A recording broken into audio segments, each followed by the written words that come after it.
Level up your success with the ICABA World Network, where accomplished Black professionals and entrepreneurs have created a thriving global ecosystem built from valuable connections and impactful collaborations. Be a part of a trusted network that uplifts, inspires, and enhances your success. Join like-minded and leading Black professionals to foster meaningful relationships, unlock opportunities, and access the resources you need to thrive in your career, business, and life. Go to ICABAWorldNetwork.com and join today. You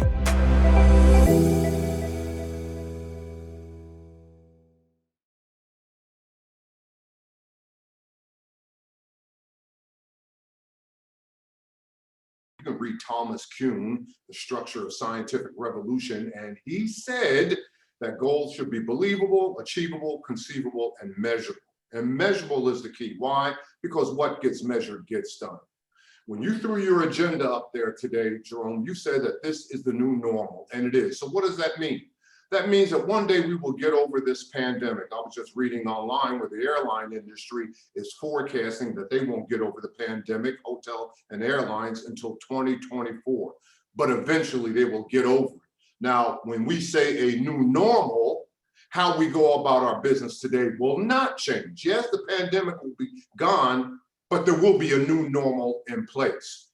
And I don't care whether you have a smartphone or an iPhone, whatever, you are apt, if not once a week, at least twice a month, to receive an update. And this is an update of how you need to conduct your business in this new normal. No one arguably has done it better than LinkedIn. About a couple of months ago, LinkedIn came up with the 5 traits, the 5 attributes of how you navigate in this new normal. And top of the list is adaptability. And what do they mean by adaptability? That change is normal. But you hold the key, either change or you will be changed by change. You will either change or you will either be changed by change. So adaptability is number one. Number two, they have collaborative tools. And what in the world do we mean by collaborative tools? You know, the goal of life really in terms of leadership is how well you can take a group of individuals, galvanize them, and move them towards a common objective. Well, the new normal is to do that, but to use technology. And what is the technology that you're going to use? Well, you're going to use collaborative tools. Now, here we are on a webinar, and here we are on a Zoom call, and I'm glad that you know Zoom. But do you know Cisco WebEx? Do you know Microsoft Teams? I'm a college professor, I'm in academia, so I use Canvas. But do I know the Google Classrooms? Do I know Schoology? Do I know, Google Meets and whatever? You need to know those collaborative tools. And those of you who have heard me speak before, you know the sign that I have in my classroom. If you don't read, if you don't study, if you don't grow, if you don't develop, if you don't go to the seminars, the conferences, the workshops, and as far as the student is concerned, if you don't sit in the first seat and the front row in my class, another student will. And the day you meet that other student, you lose. You know, I love the quote by W.B. Du Bois that he says in Souls of Black Folk, paideia, paideia, always paideia. What the hell is paideia? Well, paideia is the Greek term that means scholarship, knowledge, information, inquisition, constantly learning. So collaborative tools, you've got to know the collaborative tools. Number 3 is creativity. And when I saw that on the list, my mind went back to my interview with Damon John. Well, you know, creativity, what is that? It's the ability to come up with an idea. And Jerome, I got to level with you. There I am in the shower this morning and I got 50 million different ideas. Yeah, I was preparing for this webinar, but do I want to change? Do I want to say this? Do I want to say that? Hell, I only got 15, 20 minutes, man, so I don't have time to paint my nails. But the fact of the matter is, I got ideas in the shower of what I want to say. Well, that's creativity. Everybody summons an idea. But according to Damon John, what he told me, you also need innovation. What is innovation? It is the ability to execute the idea. So creativity and innovation is key. Number 3 is emotional intelligence. And this is my favorite, attribute that LinkedIn has. What is emotional intelligence? It is the heart of leadership. It is empathy. It is compassion. It is caring. And what did Malcolm Gladwell say in Tipping Point? Any problem. Gladwell says, when he says any problem, he means any problem. I don't care whether you're homeless. I don't care whether you're unemployed. I don't care if you're about to lose your business. He says any problem. can be solved if only enough people care. Maya Angelou picked up on that. Maya Angelou said years from now, people will forget what you said. They'll probably forget what you did, but no one will ever forget how you made them feel. That's empathy. That's compassion. That's caring. And what does Outback Steak says? You can't fake steak. Well, look, damn it, you can't fake caring. You've got to be compassionate about your fellow man, fellow woman, and the like. And then, and that's the heart of leadership. And last but not least is persuasion. It is persuasion. What I tell my students is executive presence. Can you tell your story? And not only tell your story, but can you tell it well? And in this environment, I don't care what you do for a living, you got to be a public speaker. You got to sharpen you got to plant your flag. You got to get your message across. Business communication 101. You got to be persuasive. You got to be an influencer. You got to be able to take individuals, and that's the heart of leadership. Leadership has nothing to do with motivation. Leadership has nothing to do with inspiration. But it's got everything to do with the fact that you want to invite people to take a journey with you as they discover themselves. Well, as I close out this message, again, getting back to our new normal and in goal setting, and again, I want to thank you, Jerome, for sharing those attributes. But what do we know about business ownership? And what do we know about leadership? And what do we know about you taking the baton as a corporate climber? There are two businesses and two jobs that we are going to work in this new normal. The business and the job that we are in right now, and the business and the job that it will become in 5 years. And no longer, does the world of business and commerce and industry want somebody who can see down the street. What do we want now? We want individuals who can see around the corner. Everybody can spot a trend, but in today's new normal, you got to be able to seize and start a trend. And how do you do that? Well, with the next 3 or 4 qualities. And what do we know about the business and environment, the people who succeed in today's business environment? Number one, they're driven. What do I mean by they're driven? Personal initiative. They don't wait to be told what to do. Well, damn it, they do it. If I ask you to qualify what you do for a living, if I asked you to tell me, to just categorize, tell me what would you call it a job? Would you call it a career? Would you call it drudgery? Would you call it work? Hopefully you'll tell me that it's a mission. Because if you tell me that you're on a mission, that brings in 2 other qualities. Number one, conviction and passion. And those of you who's out there in cyberspace right now and have heard me in the past, you know what I'm going after. Passion and mission, well, they lead to conviction. And what is conviction? Well, conviction is a force multiplier. It is a force multiplier that can never be denied. The passionate, committed mind cannot be defeated. Number 2, a calling. Steve Harvey spoke in my class, and what did he tell my students? A career is what you're paid for, but a calling is what you're made for. And don't you ever do it for the money.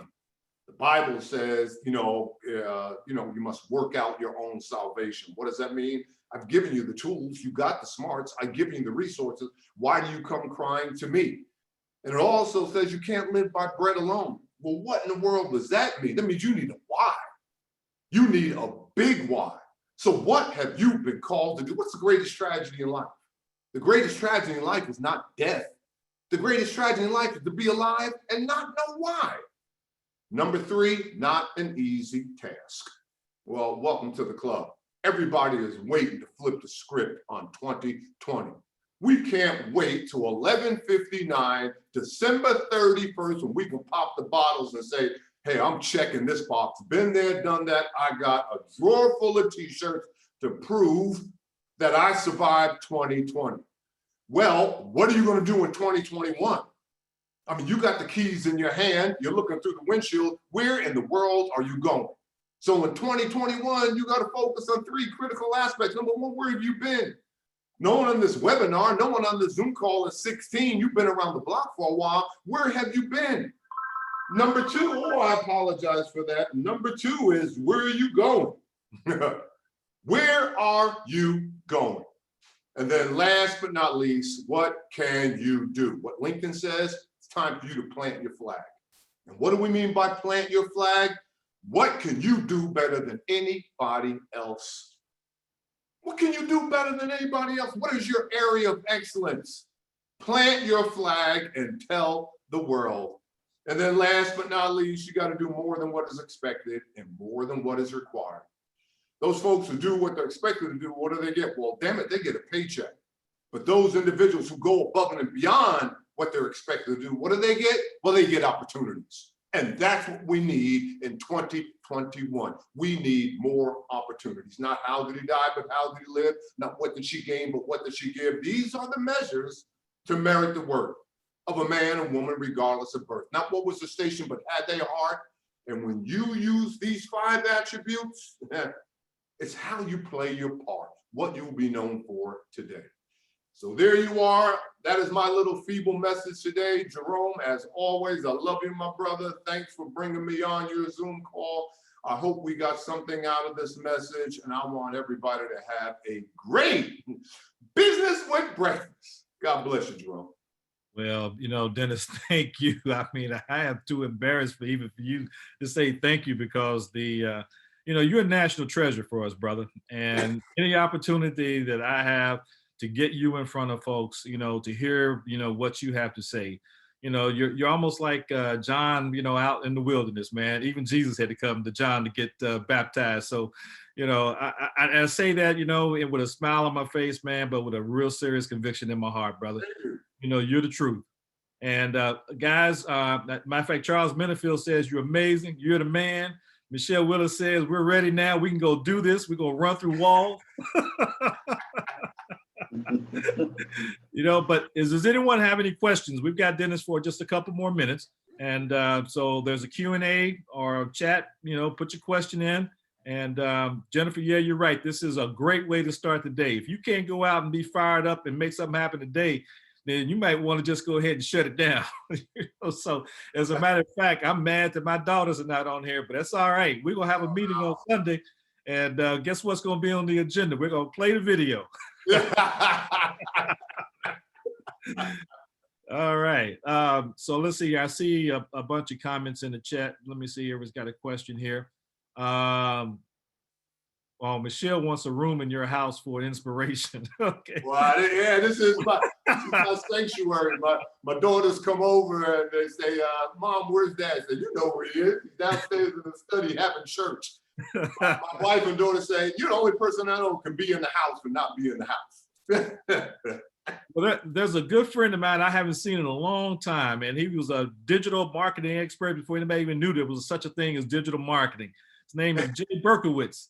And Jay, glad that you're on with us today. He's asking, what are 3 things to be on the plan for 2021, Dr. Kimbro? Well, yeah, number 1, you've got to find your area of excellence. And like I said, like I ended the message with, plant your flag, find a way to monetize that. Number 2, you gotta, you know, raise your, you know, you gotta narrow your zone of ignorance when it comes to your digital presence. Now, I'm one to talk, but God bless, I'm in a room, you know, twice a week, virtual, remote, with a whole bunch of millennials. So they definitely take me to the next level.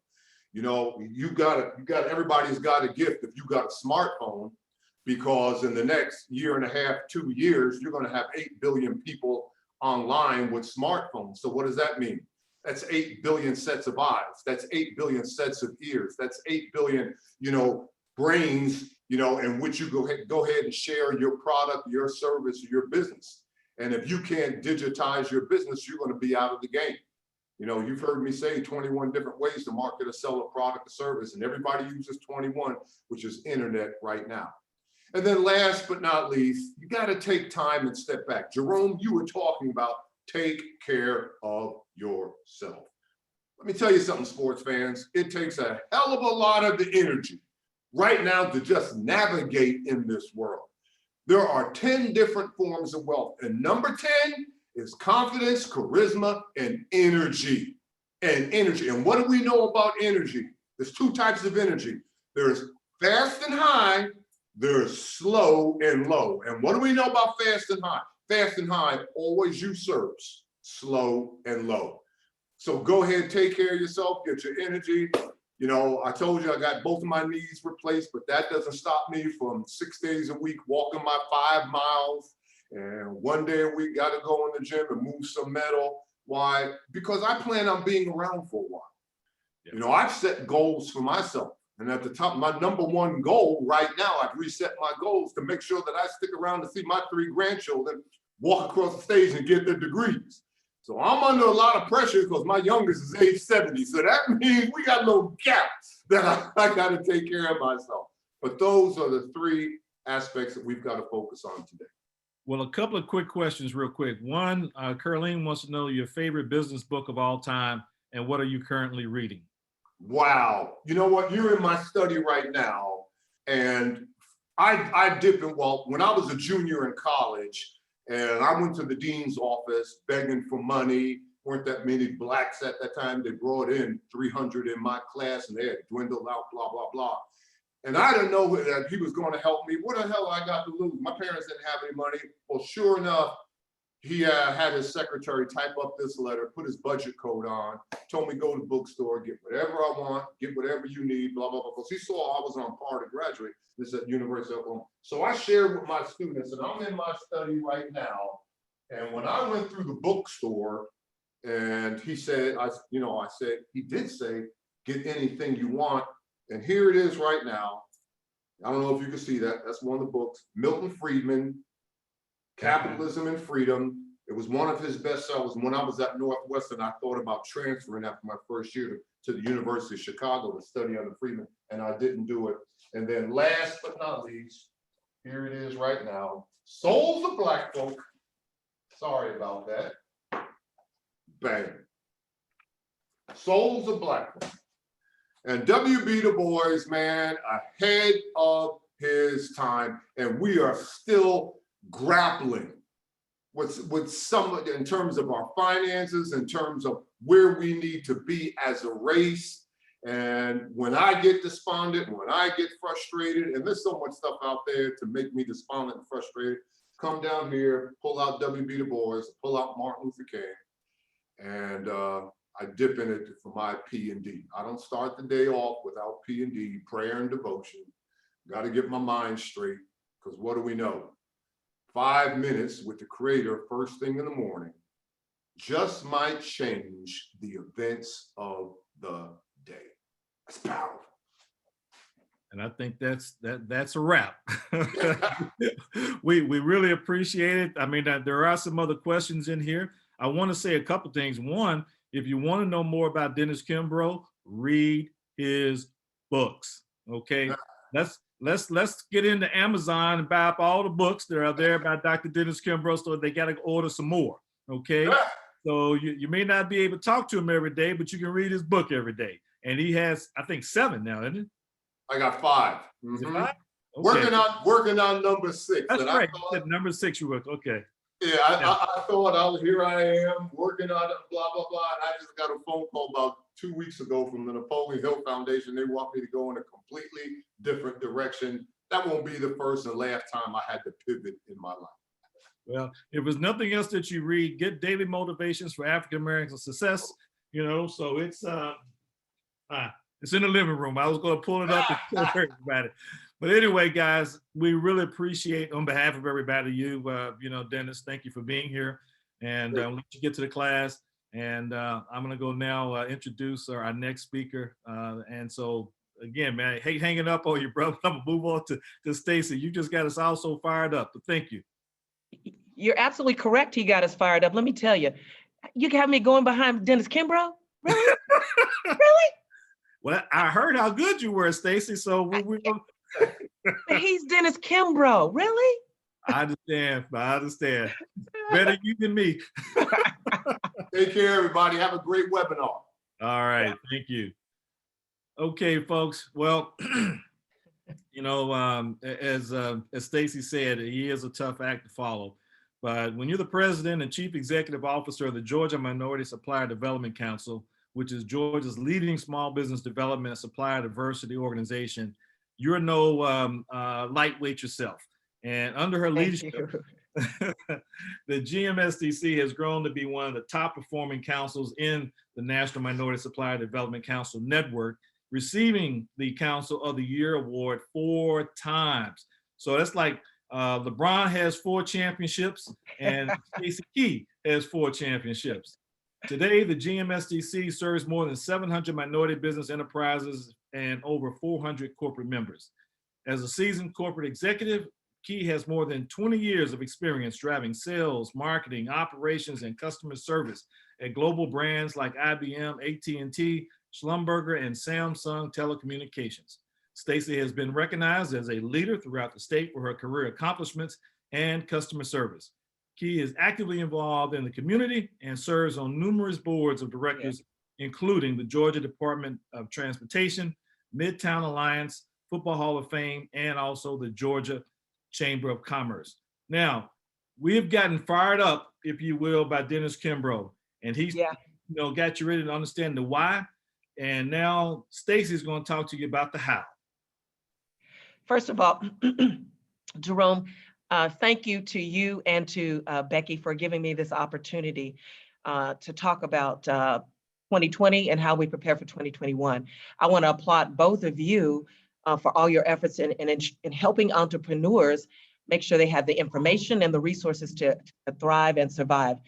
You said it, and Dr. Kimbro said it. We're clearly in interesting times. They're unprecedented between a pandemic and the economic impact. A lot of small businesses, minority businesses are struggling. And so the things that we're talking about with our folks is about preparing for 2021. We've kind of wrapped up in many cases 2020. But again, there's some key things that you need to do, just nuts and bolts, blocking and tackling as you prepare to go into 2021. So as the slide shows, there are four kind of areas that we're talking about today. The people, which is your talent, is key. Your customers, without them, you cannot survive. Understanding your finances and the money is critical. And then the operations, how you physically and actively run this business is key. So let's go back and start about the people. The first thing I want to say is, and Dr. Kimbro talked about it, and Jerome, you mentioned it as well, taking care of your people and taking care of yourself. As the leader of the organization, if you don't have the resources, the fuel that you need to thrive, it will impact the people. So we're isolated right now. In some cases, we don't have the opportunity to engage and involve other people in the business as we normally do, but you've got to take a conscious effort in that you get what you need, the information that you're engaging, even if it's virtually. I've had several meetings where I've been in a parking lot and social distance, just because I need to stay engaged and get the information I need to help me run GMSDC, information to help our other minority businesses. So you've got to create an environment as a leader that you have access to the resources you need to continue to effectively run this business. In terms of your people, you've got to take time to talk with them, understand what's going on in their lives. Working from home, working from remote in most cases has an impact. If you got new family responsibilities, and sometimes all of that takes a toll. So it's important to spend time and talking to each of your employees, understand what they're going on, and finding out what resources you can bring to bear to help them. One of the things that we're doing is I ask my staff to actually identify training and education to help them sharpen their skills now. Everything's remote, great offerings from some of the top business schools, and ask each of them to consider what is it you need to improve your skill set.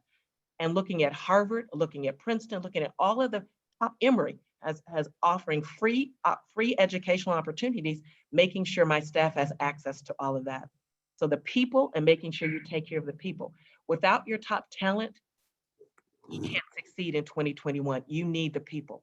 At the same time, we're also looking at, do we have the right people in the right roles and right responsibilities, making sure that they're finding joy and fulfillment in what they're doing, because when people are happy, they tend to thrive and they're successful. So talking to your people, understanding what they need, making sure they're in the right roles. If there's an opportunity to expand a role based on something they see innovative that's going on in the industry, this is the time to take risk. This is the time to explore, and this is the time to really make sure you've got the top talent in your organization so that you're poised to kick off 2021. The next is your customer. Anybody who's not talking to their customer, their business has changed. They're doing things differently. We're going to be launching a program around ideation sessions for industries, understanding What's the new normal in each of the respective industries that many of our minority businesses play a role in? Understanding what are they doing differently? What do they need differently? How do we bring innovation to the table to help them be successful? Because it's all about bringing innovative solutions to your customers to help them survive and help them drive shareholder value. That's what this is all about.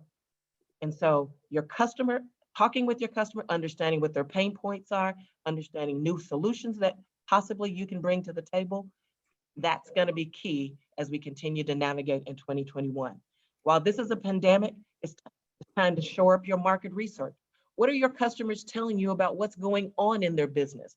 I'm spending a lot of time reading about the industries, the trends, what's happening, and understanding where the pivots are, and then positioning my minority businesses to take advantage of those pivots so that they can bring solutions to the table to help corporations survive. Look beyond the normal. Look at the things that are innovative, that are creative. Dr. Kimbro talked about it, creativity. That's going to be key. Creativity and innovation is going to be key in how you can continue to navigate in helping your customer bring creativity and innovation to their business, sets you apart. So if you have not scheduled time, even if it's 30 minutes with your customer to understand their pain points, what they're doing, what their priorities are, and how you can potentially bring solutions to the table to help them be successful in 2021. Finances, I'm gonna tell you, there's nothing, everybody is looking at finances, from PPP to EDL grants to loans. Everybody's looking at finances, but you've got to clearly understand right now every aspect of the finances of your respective businesses. What is it you're going to need? How is cash flow? What are the margins? What are the profit? All of those things have got to be clearly understood. And you don't have to do this alone. We often say being an entrepreneur is a team sport. There's a lot of resources to help you around finances, making sure you clearly understand the financial statements, you understand the cash flow, making sure you know how to price in this environment. Maybe you have to change your pricing model such that when you bid on opportunities that you remain competitive. But there are resources around this to help you. If you need resources, there are lots of free resources that will help you dive deep, that will help you understand and help you tear this thing apart and put it back together such that when you continue to do business in 2021, that your margins are greater, that you understand the profitability, all of that. There are people that can help that. So making sure you've got the financial resources to help you in 21 is key, but you lay the groundwork for that now. The groundwork is laid for that now. There are organizations that we often partner with the GMSDC, from MBDA, government agencies, SBA, small business development centers are awesome. They're a critical partner for us in helping navigate that. And so the SBDC network will help you understand all of the financial aspects. They will even help you in understanding research for your customer. They'll even have resources around helping you with the people aspect, all of that. But it's a valuable resource that's free. You do not have to pay. So let's leverage all of the free resources to help you throughout this process so that you, again, maximize the business and you're poised to be successful. Operations, and I think Jerome mentioned it. If you're not on a digital platform and not in a digital world right now, you're missing it. Digital is key and king right now. So reviewing the business plan, making sure the business plan, did you have to pivot with that business plan? Do you have a succession plan is key. What if something happens? What's the plan for the business in terms of the succession plan? Again, SBDC, SBA, all of those kinds of organizations, there are others. There are other small businesses that can help you in making sure the plan is buttoned up and ready to go. Part of making sure, again, the plan is the staff, making sure they're healthy, they're strong, they understand the role and the role they play and the value they bring to the organization, and making adjustments. If you need to pivot the organization and how you're structured, this is the time to do that. Innovation will be key here in how you innovate during this time to leverage and maximize the growth of the organization. I'm spending a lot of time as well looking at best practices. What are some of the best practices in bringing to my team and to my organization? And how do we leverage those best practices and share them with our constituents, whether it's a corporation or whether it's a minority business? Industry trends, best practices, understanding what's going on and where things are being. We've got every industry that you can imagine represented at GMSTC. So we're trying to understand, how do we leverage? How do we bring thought leadership? How do we help minority businesses navigate and take advantage of this information? I'm looking at the economic indicators to see how things may change. We've got an election coming up, as everyone knows. If you haven't voted, please go vote. Voting is your voice. But how does all of that impact what we do and impact the minority businesses that we serve?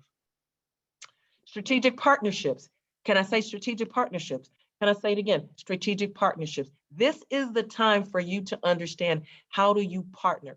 What makes a good partner for you? Who doesn't make a good partner? We host sessions around the strategic partner and alliances, making sure you understand, how do you paper up a strategic alliance? What does a good partner look like? How do you vet a partner? What are the skills that you bring to the table in terms of having a strategic partner?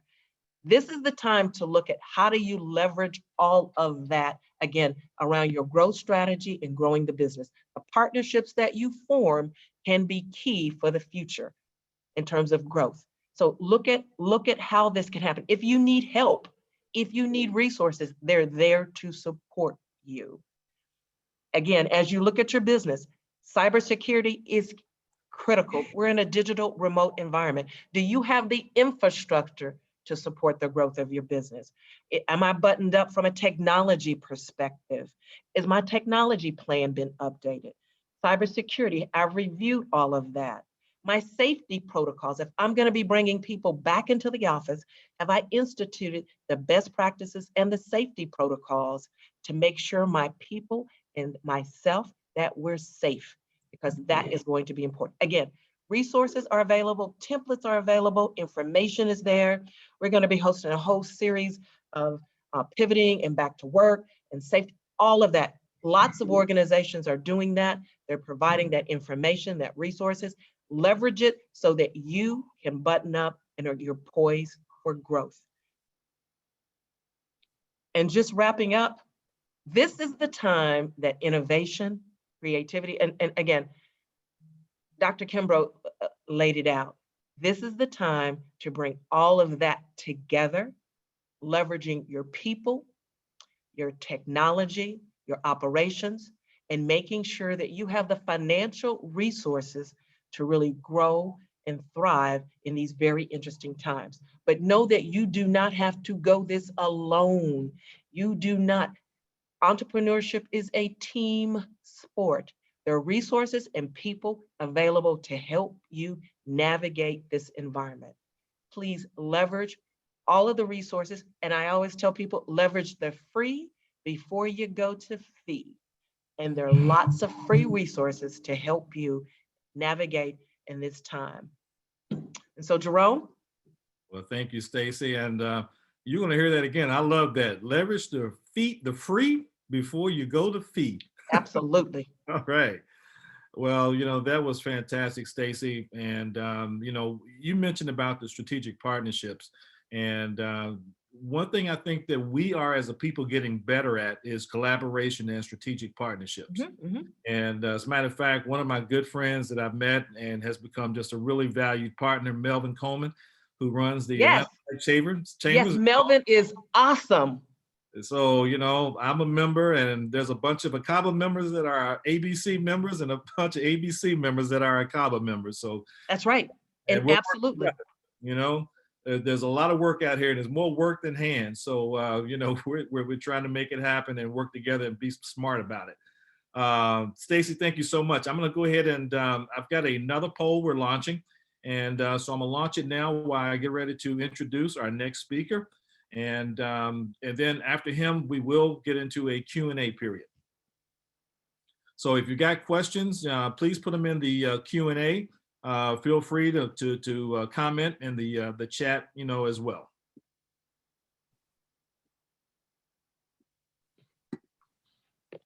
Okay.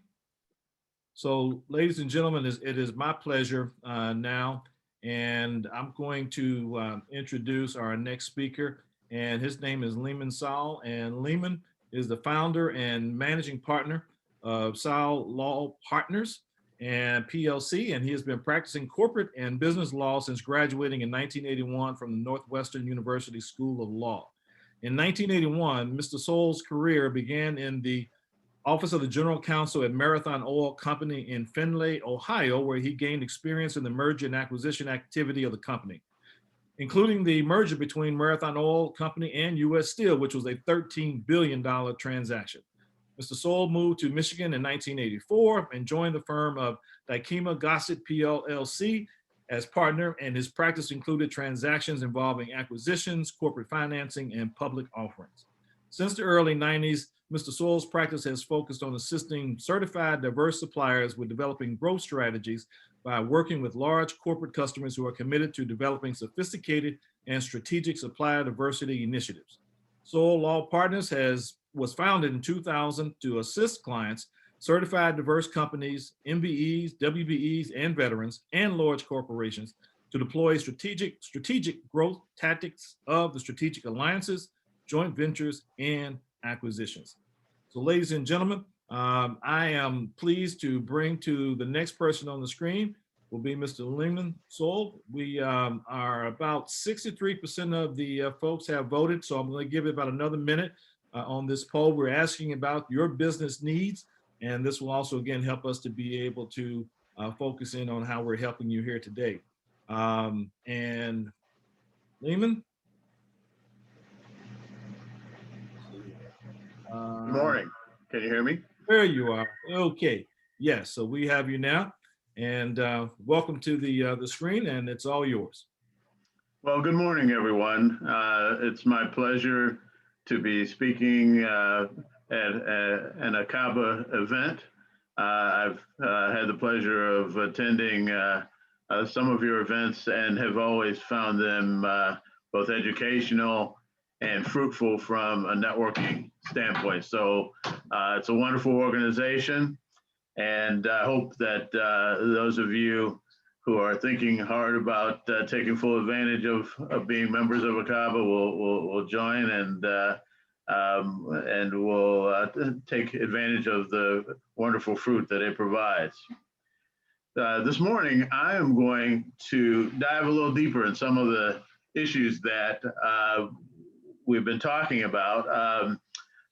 We in 2020 have certainly all been challenged to just make a go of what has been one of the more devastating challenges to our economy that we've ever seen. Here in Michigan, where I practice, the auto industry is down somewhere, but depending on which companies you're looking at, are down 25 to 30%, and many other, the hospital systems and the other major institutions are all experiencing challenges. And so one of the things that I absolutely want you to focus on in terms of spending, of ending 2020 strong is whether you're counting your money.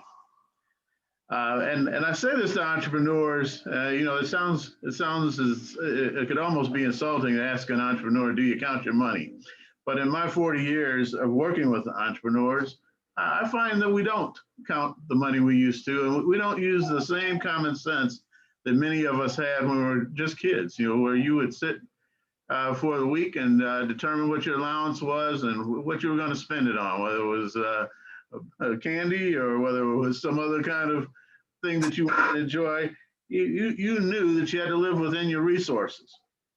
And so today I am going to talk about some things that I believe every CEO of an entrepreneurial effort needs to pay attention to. And I hope these are reminders, but for those of you that this is new information, please take it to heart as well, because I find that these are the kinds of things that are the fundamentals of running a business. And just like any sport or any real extensive activity that you will ever engage in, the fundamentals are what matter.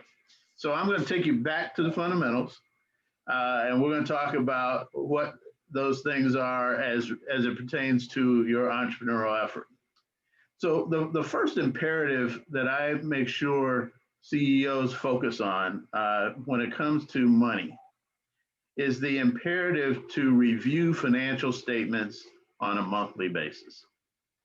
That may sound like a challenge, but one of the things that I always say to entrepreneurs is your financial statements are not something that you look at the end of the year to decide how much tax liability you have. You have to look at your financial statements on a monthly basis so you can measure the success and challenges of your operations. If you are reviewing your monthly financials, you will see things going on in your operations that you can fix. And so you want to do that, particularly at the end of 2020. You want to look at your financial statements and ask the question, what am I seeing that would allow me to add success or to address challenges that are going on in my operations that are reflected in my financial statements? A second major piece of this is that it allows you to think about, if you're reviewing your financial statements monthly, it allows you to think about the decisions you're making as the executive of your organization and whether you should shift those decisions. This is the time to begin planning for how your business is going to operate in 2021, if you haven't already started that process. You want to be asking the questions, what do my financial statements reveal about what I have done in 2020 that I need to change in 2021? So think of your financial statements as your report card on your executive decisions. That's a very important element to review at least every 30 days. A third objective in reviewing your financial statements is to make sure that you are analyzing what kind of goals and objectives you made in the past year that you're achieving or not achieving as reflected in your financial statements.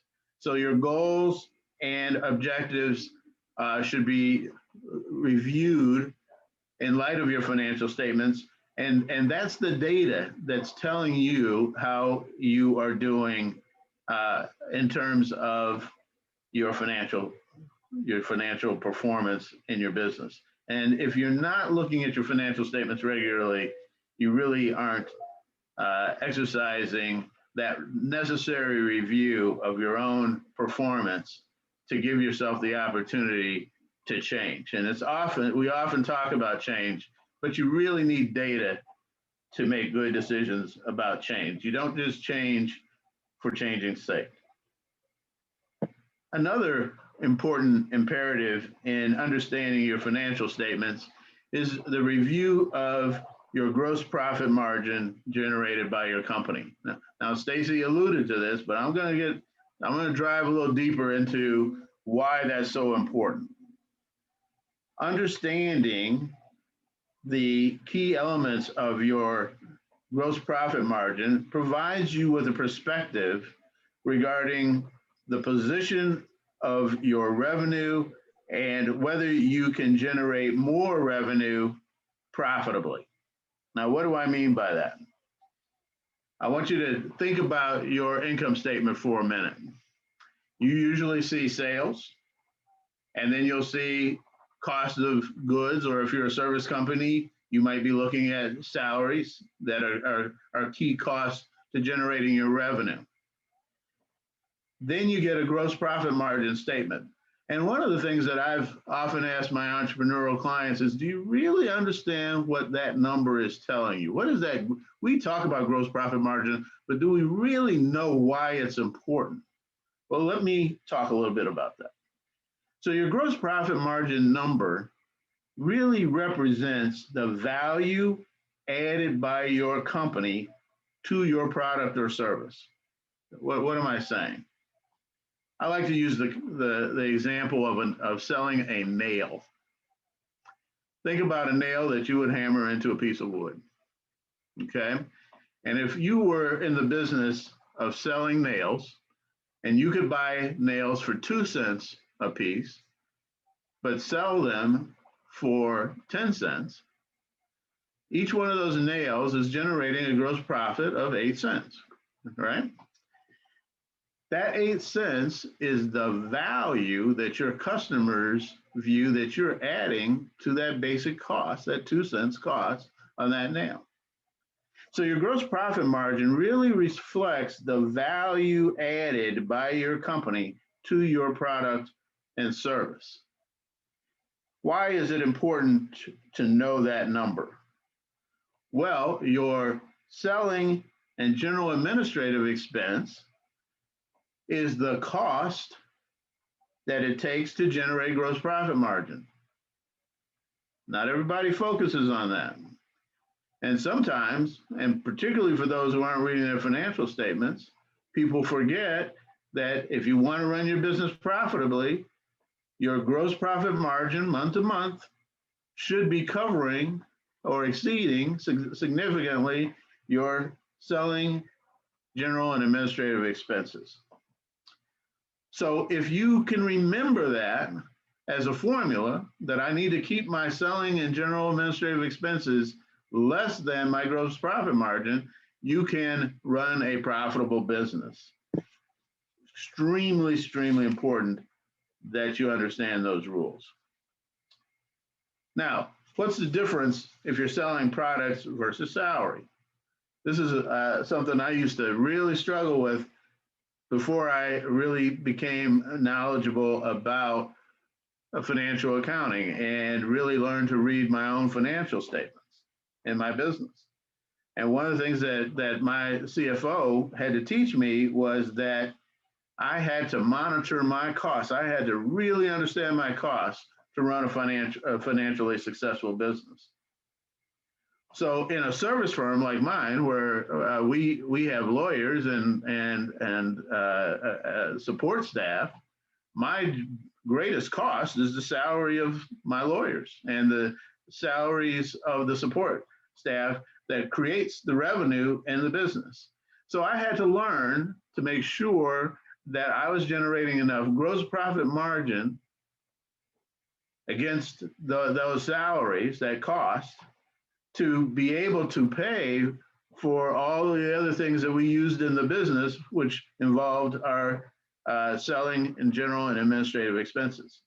If you are in a product firm, you must remember that your cost of goods, like the 2 cents on that nail, are the critical costs, and there are numerous other costs, the more sophisticated that you get, that you have to pay attention to, that are direct costs that create your gross profit margin. And then you have to ask yourself, is the team in your selling and general administrative expense side really able to produce that gross profit margin at a level that exceeds what it costs to keep them? One of the things that, a story that I remember someone told me one time was that he had a friend who was a really successful entrepreneur, and he was really shocked that this person was successful because this person couldn't pass math classes. And one day he asked him, so how have you been so successful? You know, you've been in business for 30, 40 years. You've gotten wealthy. He asked this gentleman, well, how have you done it? And the guy said, well, he said, I always try to sell my product at $2. I'm sorry, it always costs $2 to sell my product, but I always try to sell it for $4. And he said, so that 2% really helped me over the years. It really compounded and helped me over the years. And so we sometimes don't always understand the math behind entrepreneurial efforts. But if you can remember that your gross profit margin has to cover your SG&A substantially, and the more that you can do that and the more consistently you can do that by paying attention to your financial statements, the more successful you will be over the years. A third imperative I'm going to address is to be careful not to use money the wrong way. Now, I'm going to give you a warning about the PPE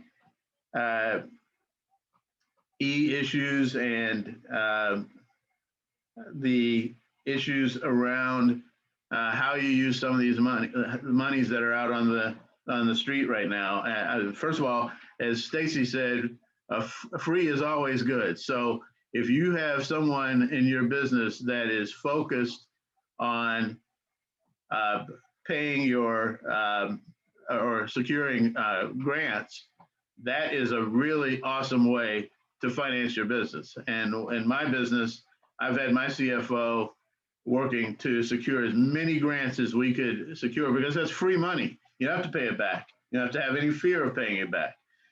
You've got to be sure, though, if you're getting the PPP loans, that you remember that you may have to pay it back, and you want to make sure that you're getting the right counsel on that connection so that you can use that money effectively.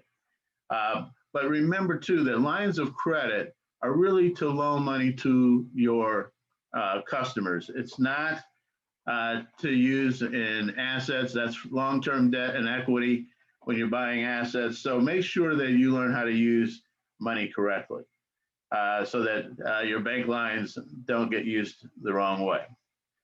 Finally, on this point, I want to suggest to you that keeping your equity line positive on your balance sheet is something you want to pay attention to as you're thinking about your business.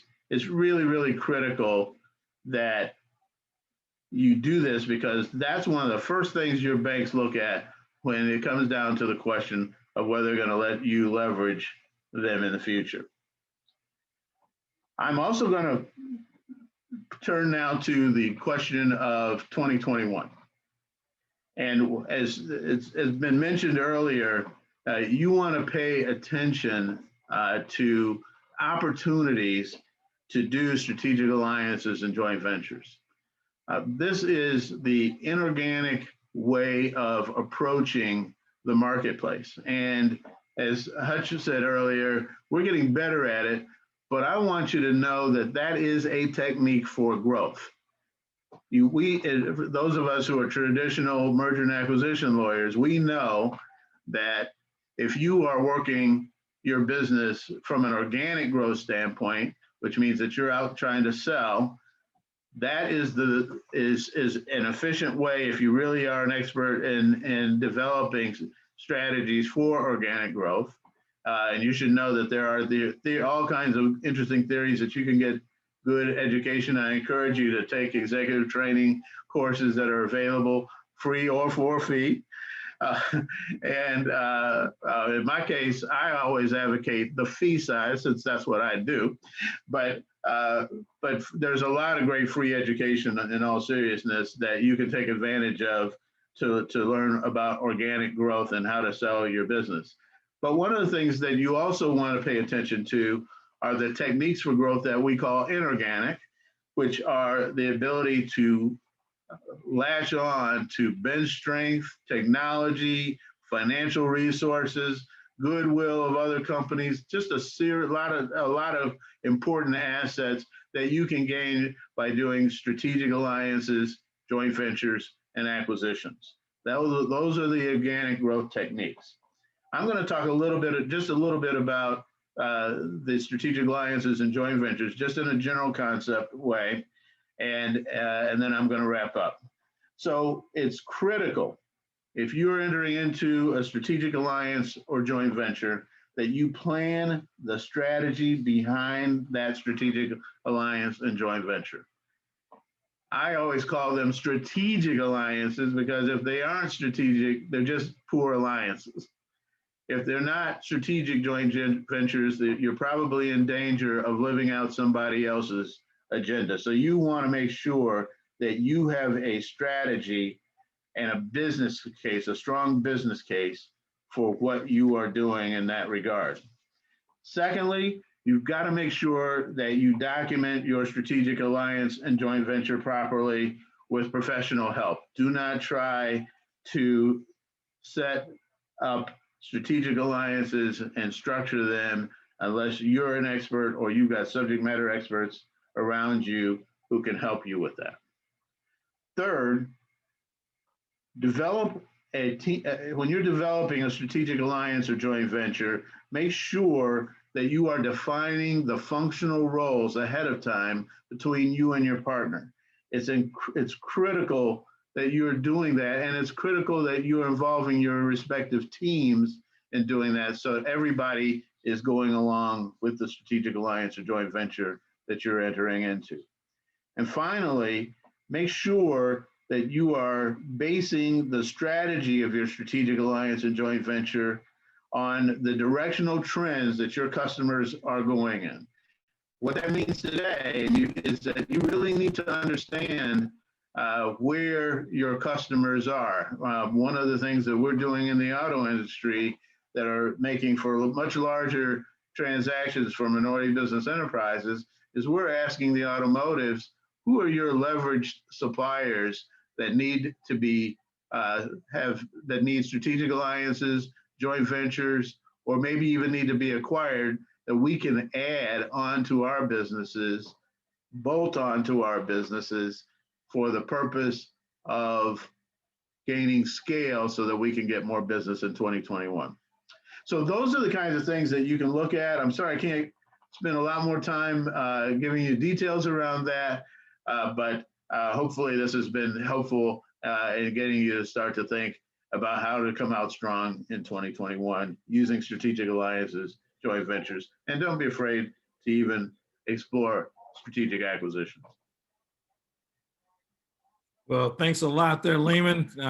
You know, you are such a wealth of resource, and for those of us who really have aspirations for scale and being able to go beyond our local market, mergers and acquisitions, as you said, versus organic growth is definitely something that you need to take a look at, because you don't really grow to scale for the most part just by organic growth alone. So, you know, that is just so valuable for us to know.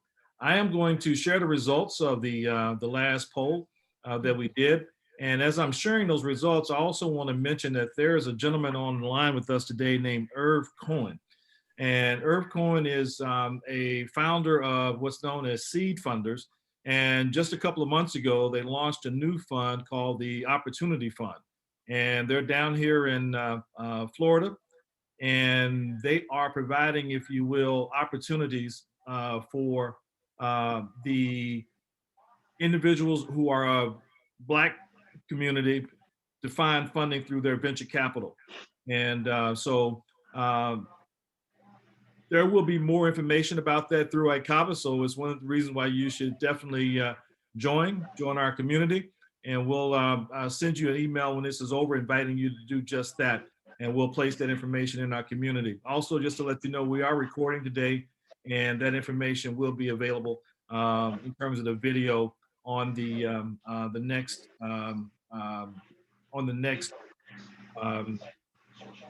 video will be available in our community in the mastermind group. I'm sorry. I was looking at something and I'm multitasking. I'm sorry. I realized I did not share the results of the right poll for you. So now I am, and it's in front of you about where you feel like you need most help. It looks like strategic planning, finance, marketing seems to be a big area, and revenue generation. Just to let you know, this is a kickoff. Starting next month, we're going to be doing a series that follows the same theme, finishing strong in 2020 and starting strong in 2021. And on November 4th, we're doing a digital marketing webinar. And so there's going to be an opportunity for you to participate with ICABA. We're also partnering with the BizHack Academy. And so for those of you who want to know more about how to take advantage of digital marketing for your holiday marketing plans, because this is going to be the largest online marketing and revenue ever that we've had, and that's not going to change.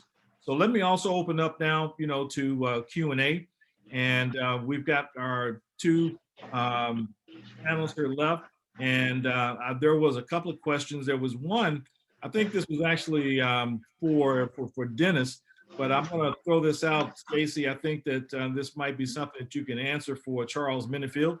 He was asking about, do you have any advice for the reluctant leader? Yeah, I think sometimes we all happen to be reluctant leaders, but one of the thing I would advise, get a mentor, a coach, somebody you admire, to help guide and navigate that would be my advice. Okay. Well, I'm a very faith-centric person. In the Bible, it says that with many advisors, plans succeed. And one of the things that I think that we've done somewhat to our detriment in being self-reliant in our community is being just that, self-reliant. But you really need some other people to bounce things off, and you need people who know what you don't know, and who fill gaps. That's right. So, and I think the more that you do that, that in itself is going to be, you're leading yourself and being able to bring people around you that can mold you. Iron sharpens iron, and all those kinds of things. Let me see if we've got any other questions. One of the things I don't think that we talked much about just yet, was looking at 2021. I want to throw this out to both Stacey and Leamon to touch on a little bit, and that is, what are your understanding in terms of forecasts for 2021 from the economy standpoint? We know there's a lot of things that have happened. We know there's a possibility, it looks like we may be seeing some HEROES funding coming here in the next couple of days potentially, but yesterday was up, today is down, and you just never know. But generally speaking, what are you expecting to see from an economy in America, in the world in 2021? And Leamon, I don't know if you want to jump in on that first, but I attended a presentation a couple of weeks ago. I've attended several actually, that are talking about it from an industry perspective. And we've got this little thing called an election happening, and so there are a lot of moving parts that could impact lots of things. The election, the rest, our existing administration and impacts and things that they can do that can impact things for next year as well, as they transition from the White House. But in most of the industries I'm seeing, and again, I had an industry by industry look and sector, 2021 will continue to be, there'll be some challenges in 2021 is what I'm hearing and what I'm seeing. We need to be prepared. It will not be like 2019. But again, there's so many moving parts and variables that are impacting lots of things. A lot of the industry will not recover fully in 2021. It'll be 2022 and beyond. You talked about the transportation industry, absolutely. 2024, hospitality. There are other industries as well that will continue to have decline in 2021. And so, but again, I'm here, there's just so many variables that are impacting lots of moving parts that could change the dynamic at any given point. But we're preparing as if 2021 will be similar to 2020. That's how I'm asking my business owners to prepare. That's consistent with what I'm hearing, depending on the industry. Yeah. So if you are in many of the industries that have been impacted by the virus itself, things like transportation, retail, hospitality, retail, you can expect a restaurant business, food business. So a lot of consumer goods business that are involved with issues that the pandemic is still going to impact. You can look forward to a pretty difficult 2021. On the other hand, if you are in some of the modern IoT, technologies and that sort of thing.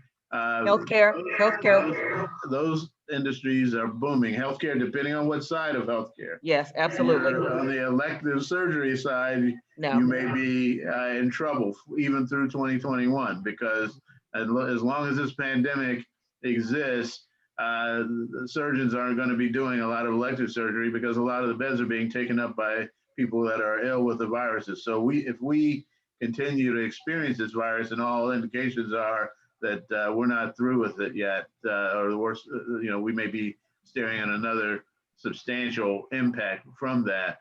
You're going to have trouble even in healthcare with the elective surgery side, and that impacts a whole litany of services that are in that supply stream. The one thing that I would say to you, though, that is, and the reason that I emphasize strategic relationships is that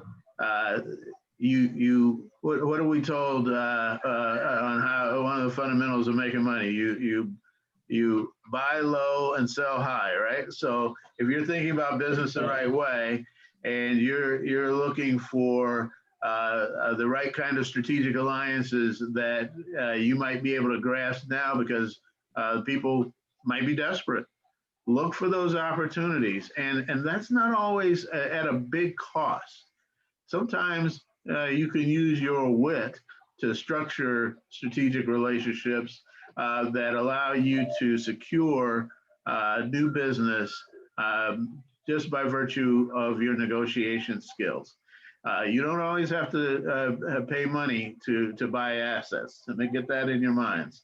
So I would say that that's the way I think about 2021. It's going to be an opportunity to do a lot of shopping for those who bring a little wit and negotiation skill to the table. And don't be afraid to talk your way into relationships that can be beneficial down the line. Let me just add one thing. My corporations are telling me to plan on a virtual world through the first half of 2021. No in-person activities, are limited, very small, 1 and 2 through June of 2021. Stacey, I think it's I'm so glad you said that, because I sometimes think that I'm in the twilight zone, when I hear people talk like, oh, it's no worse than the flu, and of course we know what the president is saying, and people are tired. This thing is real, and it is not going away anyway soon. And so one of the things I think is really important, and I'm not trying to turn this into a political speech, if you will, but folks, you need to vote your economic interest.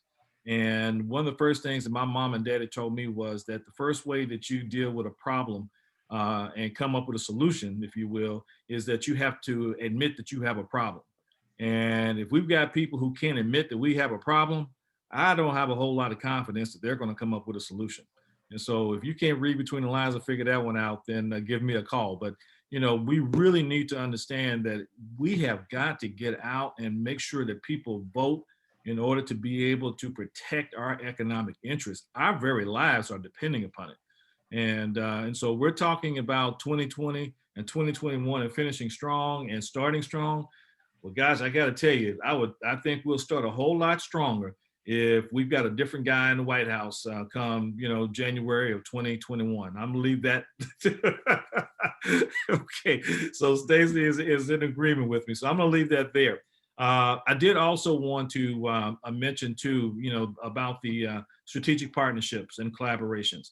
ICABA is really big on relationships, and everybody I hear talk, says that relationships are the key to business. And if I talk to people, and people will say their relationships are important to their business, well, then I would say to you, then, if you agree with that relationships are important to your business, then the question I ask you is, how focused are you in your business on building, cultivating, and nurturing your relationships? Do you have a plan? Do you have a written plan? Do you have written goals? Do you have written objectives centered around your relationships. Because if you don't, then you're not serious about relationships and you don't truly understand how important they are to your business. That needs to be one of the most important things that you do, because what happens all too often is that we want those relationships when we need them, but you've got to cultivate them when you don't need them. That's right. Okay? And Stacey and Leamon are both nodding their heads and saying, okay, I'm telling you guys, the time to go to your banker and cultivate their relationship is when you got money in the bank, everything is going fine. Develop the relationship with them, because if you ever hit a tough or rough patch, they will know you. They will know how you've been doing. They will know what's been going on. So when you come and sit down with them and tell them, hey, listen, I just lost a major client. I need a line of credit to tab me over because I got another one in the pipeline, but I've got to do some things in order to get there. Well, if that person has had a relationship with you and knows how you've been running your business, they're going to be a whole lot more likely to work with you, regardless of the fact that maybe right now your financials may not be sparkling, but they know you. So guys, invest in your relationships. Invest in organizations like the ABC that will get you connected to people who are sharing information. Be sure to invest in things like ICABA that's going to get you connected to relationships and get you in front of information. I wanted to make sure that I'm going to kick back here to the chat and see if there's any other questions that we have here. Becky says, make your friends before you need them. Johnny Lloyd said, freedom is not free. Vote. Relationships equal capital investment. Karen Rhodes said, I heard an economist say yesterday that the world's culture has been permanently changed to a more viral nature. No doubt about it. And Rebecca says, please vote. And I go back into our chat because, guys, while we have speakers, all of you here are accomplished professionals and entrepreneurs. And so we want to make sure there's this opportunity to share what you're thinking. So continue to put your things in the chat. We've got about 8 more minutes here that we're getting ready to wrap up. And I am just really excited. I think this has been a great way to start the morning. And it looks like, is there another? Nope. I think that's it in terms of the Q&A. So what I'll do is now let's wrap up. And I'm going to, Leamon, ask you to make your closing remarks, take a couple of minutes, and then I'm going to go to Stacey, and then we're going to send everybody home or back to wherever they're going. Okay, well, I guess the last thing I'd like to say is that we've talked a little bit about our banking relationships and approaching them when you don't need them. We have a saying in our firm among our clients that we know that you don't go to banks and ask for money when you need it. You cultivate relationships with banks that to the point where they know you know how to use money. And so that's a critical distinction that is important. If you develop a history of sharing with the information with your banks about your business so that they know you know how to use money, then money will be made available to you to a greater extent. And finally, again, I would just emphasize with regard to strategic relationships, look around your business for the gems. You may have intellectual property in your business that somebody else needs. That might be the basis for a strategic relationship that can generate capital for your business. And there are other gems that you can find in your business that maybe have been unused, but don't be afraid to look around your business for those gems. All right, Stacey. Jerome, mine is simple. As we all talked about, we're an unprecedented time. This is unique. We've never been here before, and hopefully we'll never get here again. However, in all of this, there is opportunity to bring new, innovative thinking, ideas, and products and services to the marketplace. My advice would be to seize the now. Do not allow this opportunity to be wasted. Take full advantage of all this has to offer, leveraging it to grow your business. This is the time. Seize the now. Do not allow this opportunity pass. Well, I think that you've said it well. I want to ask everyone, I am going to real quickly put up a poll asking you how you feel about your experience here today. So if you would take a minute and share that and tell us how you felt the day has been. And I just wanted to kind of reiterate a couple of things that we heard from Dr. Kimbro earlier, because I think things that we just said were all in there. Adaptability. We're in a period where things have changed, and we definitely need to be, if you will, adaptive. I see where Miss Elliott had her hand up. If you've got a question or a comment, please put it in the chat, and I will be sure to recognize it. And you got to be collaborative, guys.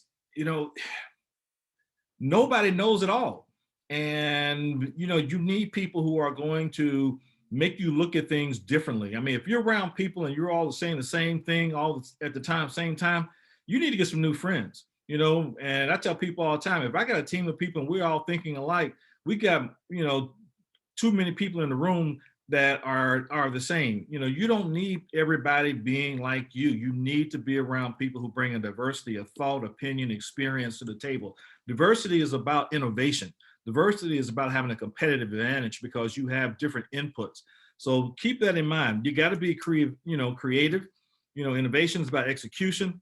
And one of the things that I heard Dennis speak about in terms of the emotional intelligence and the empathy, we know right now one of the reasons our country is suffering is because we have somebody running the country who doesn't seem to have a whole lot of emotional intelligence, particularly if it is going to be rated by their empathy.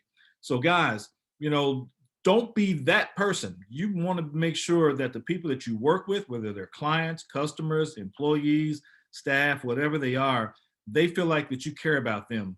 A lot of times leaders think the most important thing is how people feel about them. That really isn't. The most important thing for a leader is for the person to believe and feel that you care about them, how you make them feel, not how you make them feel about you, but how you make them feel about being in your presence, and how you make them feel about themselves is really the key.